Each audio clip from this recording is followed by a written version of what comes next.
Hi everyone, Donut here. Today we're going to be talking about Netflix's hit series Jailbirds that shows us what life is like inside of a female jail for a handful of women who have 10 teeth and 3 brain cells between them all. It's a documentary that's like Orange is the New Black, but less adult movie stash and more trashier people, which I didn't think was possible. We're going to specifically be looking at episode 4, mainly because that's the episode I started on after my friend Sean was like, Donut, you gotta see these girls slapping each other in the face with homemade pleasure devices. Let's summarize this show real quick and then we'll talk about where the women in this show are now. The men who live above the women in the prison like to flood the toilet so it rains down poo onto the women. I just seen a turd fall. No. They do this because the women are dissing them also via the sewage system. Pieces of crap dropping pieces of crap on pieces of crap because of crap talking through the crap system. It's poetic in a way. Blanca got jumped by some other chicks. She's here on robbery charges after stealing $11,000 worth of bras from Victoria's Secret. I've been stealing since I was a kid, but it got worse as I grew older. This is Monster, Post Malone's less successful twin sister who's getting out soon. She's been here 180 days for grand theft auto, transportation of narcotics, possession of a controlled substance, check fraud, and committing felony while on bail. The episode then goes into prison food being garbage, so people get creative with the commissary snacks, which really isn't that creative. We've got noodles,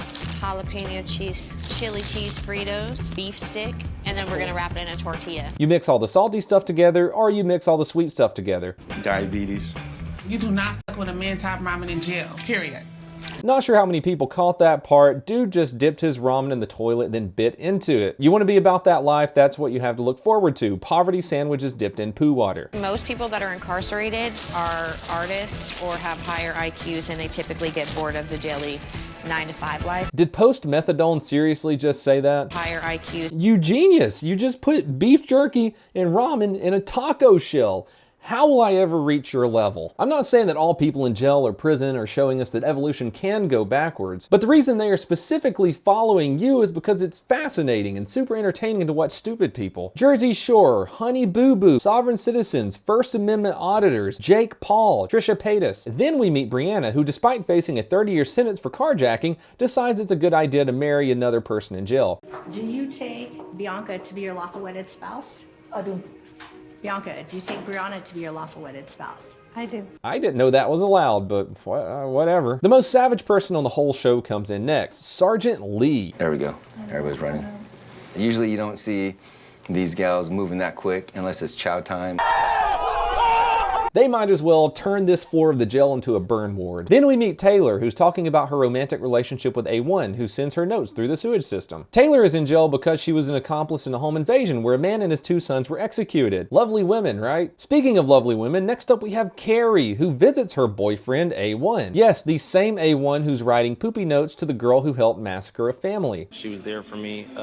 She brought me to her family's house and I was on the run. I don't know if any of my law enforcement followers who work that area heard that, but he just admitted that she aided and embedded him when he was fleeing from an attempted murder charge. I'm just saying.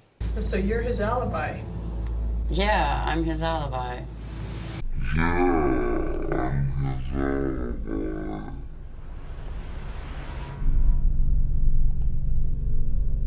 Oh wait, guess who the victim is in the attempted murder charge on A1? This is some juicy stuff right here. Our resident genius monster Megan. Apparently A1 stabbed her in the back among some other violent things. But I know if I see him again, that I'll take him back. That a girl. Then we meet Baby Girl, who loves her life. I love my fucking life too. And really doesn't seem too torn up about being involved in the forever sleep of her wife. I'm here for murder and robbery. Which she also blames on her late wife. She's a very outspoken person. That was her downfall. Then she admits on camera to being involved in the murder. She got shot execution style. Then I left. And I know how to drive, and I went on a high-speed chase because I didn't want to get caught. Higher IQs. She just said on camera while awaiting her forever sleep trial that she was involved in the forever sleep. They don't need a witness testimony when you tell on yourself. Then they make a phallic-shaped device out of some gloves and balled up paper. So weird, I don't know what they're gonna do with that. Post Methadone is released. Sergeant Lee tells Katrina to stop fighting people. I've been doing this job for 20 years. You chose to go outside. So Katrina turns around and tries to fight 100 people. Yeah, if you wanna know what the fuck I'm talking about, if you wanna know what the fuck I'm talking about, no, none of that. What the fuck you wanna do, bud? What the fuck you wanna do? Summary over. Let's talk about where they are now. What's going on with these women? Are they out of jail? Are they still in jail? Did some of them go back to jail? Taylor, the one who assisted in the slaughtering of a family, is eligible for parole in 2022. Brianna, who just got married, is eligible for parole in 2030. Baby girl refused to roll over on her co-defendant and was convicted of the forever sleep of her wife and will be sentenced on June 28th. I love my fucking life too.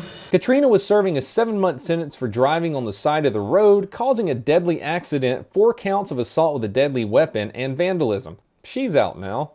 A1 is still in prison. The California Penal System website says he'll be eligible for parole in 2024. What about Monster? Oh, Monster. She was released, as we saw in episode 4. I know how to be in the streets and hustle over here.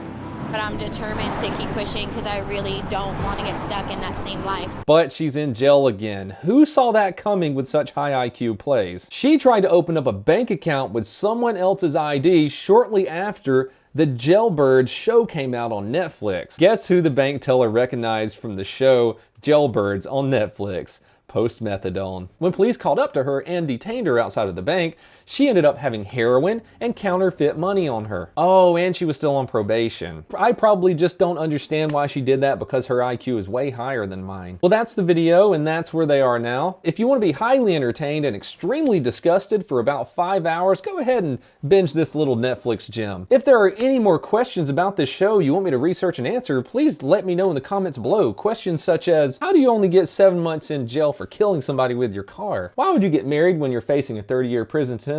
What are the side effects of slamming your face into a toilet hole just to talk to someone? Are there gyms in female jails? Do I have a sponsor for this video? Everyone, this video was sponsored by me and me only. I did my magic on a little bit of the language, hoping I would get some ads on here, but alas, it is YouTube. So if you want to help support the channel, you can do so. donutoperator.com, patreon.com/donutoperator.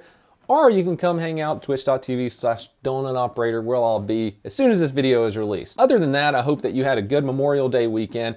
Please have a fantastic day.